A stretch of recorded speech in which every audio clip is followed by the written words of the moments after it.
तो मेरे प्यारे बच्चों, आप लोग कैसे हैं? मैं आशा करता हूं कि आप लोग अच्छे होंगे, स्वस्थ होंगे, मस्त होंगे, ज़बरदस्त होंगे। आज की क्लास में दोस्तों हम लोग पढ़ने वाले हैं सांख्यिकी। ये बहुत ही महत्वपूर्ण चैप्टर है कक्षा 10 के लिए और अन्य कंपटीशन एग्जाम के लिए, चाहे एसएससी हो गया, रेलवे हो गया, एनटीपीसी हो गया, बैंक हो गया, कोई भी गवर्नमेंट एग्जाम के लिए दोस्तों ये चैप्टर बहुत ही महत्वपूर्ण है और ये कक्षा 10 में भी आपको देखने को मिलेगा। इस चैप्टर में दोस्तों हम लोग पढ़ेंगे माध्य के बारे में, माध्यिका के बारे में, बहुलक के बारे में, परिसर के बारे में और 5वां नंबर में दे दिया गया है बहुलक बराबर 3 माध्यिका माइनस 2 माध्य। ये सूत्र होता है, इसको आप लोग याद कर लीजिएगा। चलिए दोस्तों इस चैप्टर को शुरू करते हैं। देखिए यहाँ पे एक आंकड़ा दे दिया गया है, इसको मेरे प्यारे बच्चों सबसे पहले हम लोग क्या करेंगे, माध्य निकालेंगे। इसको अंग्रेजी में हम लोग मीन बोलते हैं, मीन। ठीक है, देखिए यहाँ पे आंकड़ा दे दिया गया है तो इसको सबसे पहले हम लोग क्या करेंगे, बढ़ते क्रम में सजा लेंगे। इसको दोस्तों हम लोग घटते क्रम में भी सजा के लिख सकते हैं। कोई दोनों में से एक काम आप लोग कर लीजिएगा, या तो आप लोग आरोही क्रम में लिख लीजिए या तो अवरोही क्रम में लिख लीजिए। बढ़ते क्रम या घटते क्रम, माध्य आपका निकल जाएगा। माध्य दोस्तों एक तरह से औसत ही होता है, औसत।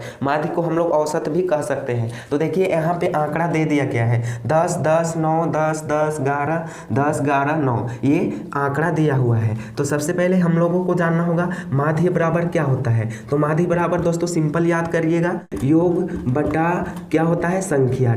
इस प्रकार से इसको दोस्तों हम लोग कह सकते हैं सभी संख्याओं का योग बटा क्या होता है, कुल संख्या। तो कुल संख्या क्या हो जाएगा, देखिए यहाँ कुल संख्या कितना है, 1 2 3 4 5 6 7 8 9।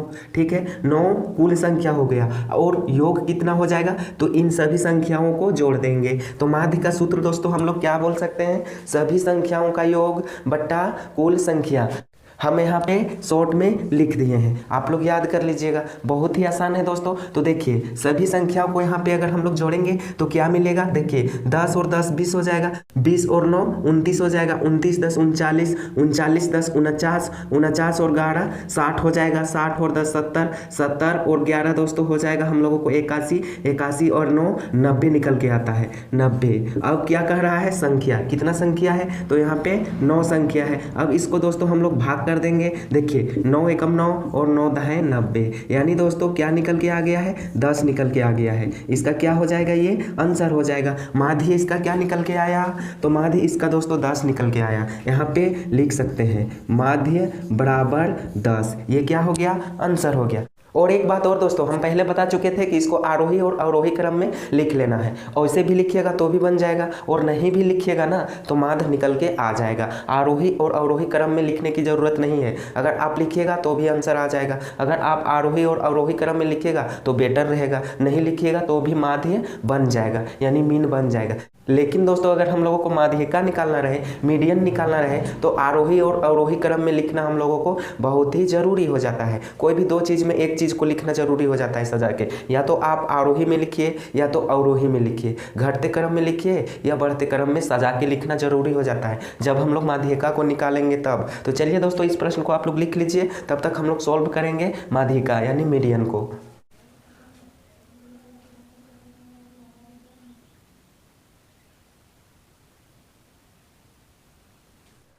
तो मेरे प्यारे बच्चों, मैं ऐसा करता हूं कि आप लोग नोट कर लिए होंगे। अब चलिए देखते हैं माध्यिका किस प्रकार से निकाला जाता है। यहाँ पे लिख लेंगे माध्यिका दूसरा नंबर, ठीक है, माध्यिका। माध्यिका इसको दोस्तों हम लोग बोलते हैं मीडियन, मीडियन इस प्रकार से। तो देखिए इसी को हम लोग निकालते हैं माध्यिका। सबसे पहले दोस्तों हम लोग आरोही क्रम में इसको सजा लेंगे, या तो आप लोग अवरोही क्रम में भी सजा सकते हैं। आरोही क्रम में सजाने के लिए दोस्तों हम लोगों को क्या करना रहता है, सबसे छोटी संख्या को लिखना रहता है। सबसे पहले सबसे छोटी संख्या को लिखेंगे, उसके बाद उससे बड़ी संख्या को लिखेंगे, उसके बाद उससे बड़ी संख्या को लिखेंगे, यानी दोस्तों बढ़ते क्रम में हम लोगों को लिखते जाना है। सबसे छोटी संख्या क्या है, देखिए 9 है। 9 कितना बार है, 2 बार, तो यहाँ पे लिख देंगे 9 2 बार। उसके बाद 9 के बाद क्या है, 10। 10 कितना बार है, 1 2 3 4 और एक 5 बार। यहाँ 5 बार हम लोग 10 10 लिख देंगे। 2 बार हो गया, 3 बार हो गया, 4 बार हो गया और एक 5 बार हो गया। अब क्या बचा हुआ है, 11। तो देख सकते हो आप लोग मेरे प्यारे बच्चों, 11 कितना बार है, 2 बार है, तो 2 बार यहाँ हम लोग लिख देंगे ये 11। अब यहाँ पे गिन लीजिए कितना संख्या है, 1 2 3 4 5 6 7 8 9, और यहाँ भी देखिए 9 है कि नहीं। अगर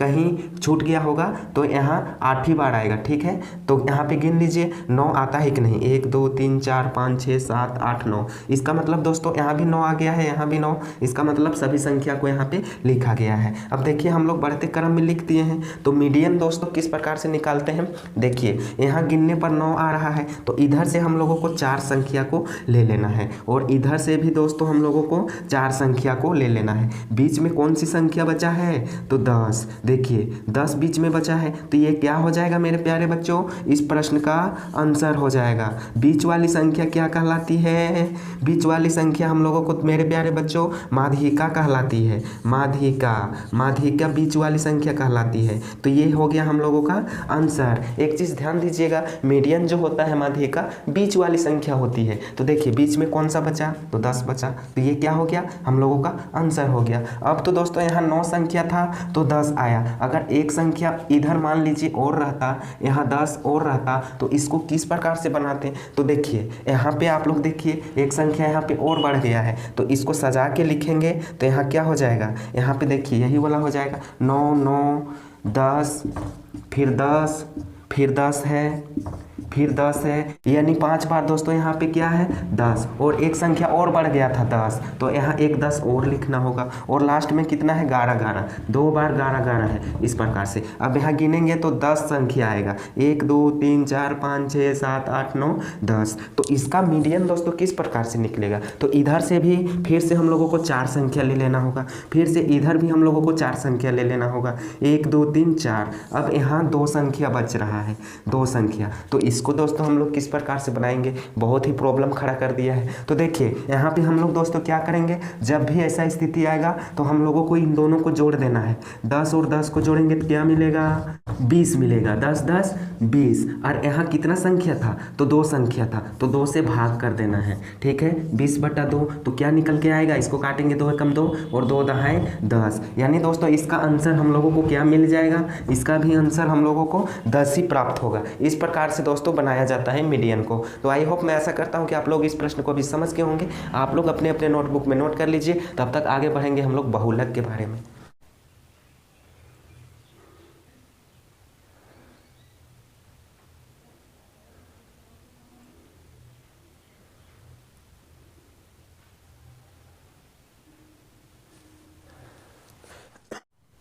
अब चलिए मेरे प्यारे बच्चों आगे बढ़ते हैं, बहुलक को सॉल्व करते हैं। इसको अंग्रेजी में दोस्तों मेरे प्यारे बच्चों मोड के नाम से जानते हैं। मोड का मतलब बहुलक होता है। तो बहुलक का परिभाषा आप लोग सिंपल याद कीजिए, जो संख्या अधिक बार रिपीट होता हो, जो संख्या अधिक बार रिपीट हुआ हो, आंकड़ा में जो संख्या अधिक बार रिपीट हुआ हो, तो वह क्या कहलाता है, बहुलक कहलाता है। देखिए ये हम लोगों का आंकड़ा हो गया, तो इस आंकड़ा में देखिए कौन सी ऐसी संख्या है जो सबसे अधिक बार दोस्तों रिपीट हुआ हो। तो आप लोग देख सकते हो 10 जो है ना दोस्तों, 10 कितना बार रिपीट हुआ है, 1 2 3 4 5, और एक यहाँ लास्ट में लिखे थे तो ये 6 बार रिपीट हो गया है। 9 कितना बार है, तो देखिए 9 दोस्तों 2 ही बार नज़र आ रहा है। यहाँ पे आप लोग देख सकते हो 11 कितना बार है, तो 11 दोस्तों 2 ही बार नज़र आ रहा है। तो सबसे ज़्यादा बार कौन सी संख्या रिपीट हुआ है, तो आप लोग देख सकते हो 10 ऐसी संख्या है जो 6 बार रिपीट हुआ है, 6 बार। तो इसका आंसर क्या हो जाएगा दोस्तों, 6 नहीं होगा 10 होगा। अगर आप लोग 6 को लिख देंगे तो गलत हो जाएगा। 10 जो है ना, 10 एक ऐसी संख्या है यह आंकड़ा में जो दोस्तों 6 बार रिपीट हुआ है, जबकि 9 है 2 ही बार रिपीट हुआ है, 11 भी है 2 ही बार रिपीट हुआ है। तो बहुलक का परिभाषा क्या होता है, सबसे अधिक बार रिपीट होने वाली संख्या बहुलक के नाम से जाना जाता है, मॉड के नाम से जाना जाता है। तो सबसे अधिक बार 10 रिपीट हुआ है, तो यहाँ पे हम लोग लिख देंगे बहुलक, बहुलक बराबर 10। सभी का आंसर दोस्तों 10 ही आ रहा है।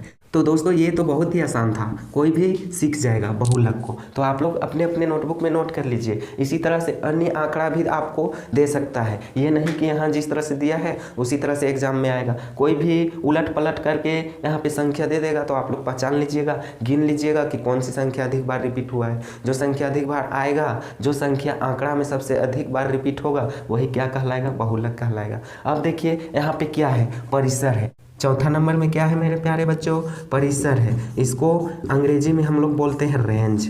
तो रेंज का परिभाषा क्या होता है, आप लोग सीख लीजिए। रेंज का परिभाषा होता है दोस्तों सबसे बड़ी संख्या माइनस सबसे छोटी संख्या, यानी महत्तम संख्या माइनस न्यूनतम संख्या भी इसको हम लोग बोल सकते हैं। तो सबसे बड़ी संख्या दोस्तों देखिए यहाँ पे इस आंकड़ा में कौन सी है, तो सबसे बड़ी संख्या दोस्तों क्या है, हम लोगों को 11 नजर आ रहा है, 11। अब देखिए हम लोगों को सबसे छोटी संख्या कौन है, तो 9 है, तो इसमें क्या कर देंगे, माइनस कर देंगे। अब देखिए मेरे प्यारे बच्चों, 11 में 9 को घटाएंगे तो क्या मिलेगा, 2 मिलेगा। ये क्या हो जाएगा, इस प्रश्न का आंसर हो जाएगा। देखिए परिसर का सूत्र होता है यहाँ पे सबसे बड़ी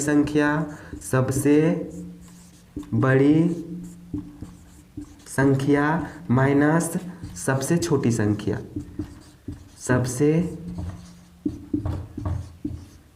संख्या, आप लोग यहाँ देख पा रहे हो, ठीक है। सबसे बड़ी संख्या इस आंकड़ा में क्या है, 11 है। 10 तो इससे छोटा है ना, तो 11 को लिख दिए। और सबसे छोटी संख्या कौन सी है, तो 9 है, ठीक है। 9 है तो यहाँ 9 लिख दिए। 11 में 9 को घटाएंगे तो क्या मिलेगा, 2 मिलेगा कि नहीं। ये क्या हो गया, आंसर हो गया। तो आई होप, मैं आशा करता हूँ कि आप लोग समझ गए होंगे। यहाँ दोस्तों ऐसे भी लिख सकते हैं, महत्तम संख्या यानी सबसे बड़ी संख्या, ठीक है। महत्तम संख्या माइनस न्यूनतम संख्या, आप किसी भी प्रकार से बनाइए, आंसर वही मिलने वाला है, ठीक है। मैथ से दोस्तों आप किसी भी प्रकार से बना सकते हैं, बहुत ही आसान है दोस्तों। आप लोग अपने अपने नोटबुक में नोट कर लीजिए। अब हम लोगों को बचा है 5वां नंबर। 5वां नंबर क्या है, बहुलक बराबर 3 माध्यिका माइनस 2 माध्य। इसको आप लोग नोट कर लीजिए, उसके बाद हम इसको बताते हैं।